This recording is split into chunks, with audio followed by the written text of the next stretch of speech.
हमारी खुदावन यीशु की अंजील मुकद्दस मरकस के मुताबिक उसका छठा बाब 34 से 44 आयत तक। और यीशु ने उतरकर बड़ा हजूम देखा और उसे उन पर रहम आया, क्योंकि वो उन भेड़ों की माने थे जिनका चरवाहा ना हो, और वो उन्हें बहुत सी बातों की तालीम देने लगा।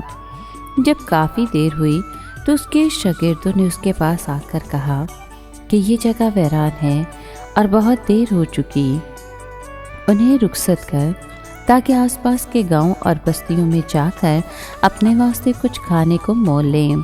उसने जवाब में उनसे कहा, तुम ही उन्हें खाने को दो। तब वो बोले, क्या हम जाकर 200 दिनार की रोटियां मोल लें और उन्हें खिलाएं? पर उसने उनसे कहा, तुम्हारे पास कितनी रोटियां हैं? जाओ देखो। उन्होंने दरियाफ्त करके कहा, 5 और 2 मछलियाँ। तब उसने उन्हें हुक्म दिया कि सबको हरी घास पर क्यारी क्यारी में बैठाओ। वो 100 और 50 के दस्तों में बैठ गए। तब उसने वो 5 रोटियां और 2 मछलियां लीं और आसमान की तरफ देखकर बरकत चाही और रोटियां तोड़ी और अपने शागिर्दों को दीं कि उनके आगे रखें। और उसने वो 2 मछलियां भी उन सब में बांटी और सब खाकर सेर हो गए। और उन्होंने बचे हुए टुकड़ों से 12 टोकरियां भरकर उठाईं और कुछ मछलियों से भी। और जिन्होंने वो रोटियां खाईं वो 5000 मर्द थे। पाक कलाम के पढ़े और सुने जाने पर खुदावन की बरकत हो, खुदा का शुक्र हो। अजीज दोस्तों, झील के किनारे खुशकी के रास्ते से एक बड़ी भीड़ खुदावन और उसके शागिर्दों के पीछे आ गई। यीशु को उन पर तरस आया कि वो बगैर किसी रूहानी पेशवा के भूखे प्यासे और बेसहारा घूम रहे थे। चनाचे वो उनको बहुत सी बातों की तालीम देने लगा।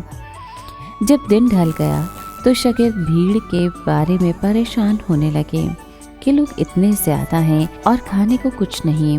वो खुदावंद पर जोर देने लगे कि उनको रुखसत कर दे। जिस भीड़ पर निजात दहिंदा को तरस आया था, उसी पर शागिर्दों को ताव आ रहा था कि हम लोगों को मुदाखलत बेजा समझते हैं या इस लायक जानते हैं कि उनसे मोहब्बत की जाए। यीशु ने शागिर्दों से मुखातिब होकर कहा कि तुम ही इन्हें खाने को दो। ये तो बात ही गलत और उल्टी मालूम हो रही थी। 5000 मर्द और बच्चे और औरतें, इनके अलावा और भी बहुत से लोग थे, और सिर्फ 5 रोटियां और 2 मछलियाँ। इसके बाद जो मौजज़ा हुआ उसमें शागिर्दों ने वो तस्वीर देखी कि निजात दहिंदा किस तरह भूखों मरती दुनिया को अपना आप देगा कि वो ज़िंदगी की रोटी है। उसका बदन तोड़ा जाएगा ताकि दूसरे हमेशा की ज़िंदगी पाएँ। यीशु ने यहाँ खुराक खुद तकसीम नहीं की, उसने अपने शागिर्दों को ये काम करने को दिया। उसका मंसूबा यह है कि शागिर्दों के वसीले से लोगों को खुराक बहाम पहुँचाए। वो खुराक सबके लिए काफ़ी साबित हुई। अगर ईमानदार अपनी जारी ज़रूरियात के अलावा जो कुछ है उसे खुदावंद के काम में लगा दें तो सारी दुनिया इसी पुश्त में खुशखबरी सुन सकती है।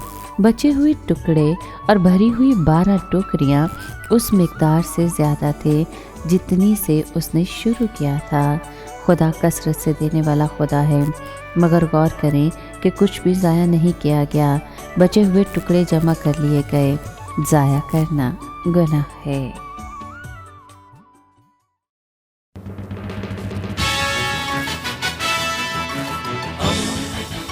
दोस्ती का पैगंबर, रेडियो वेरितास एशिया।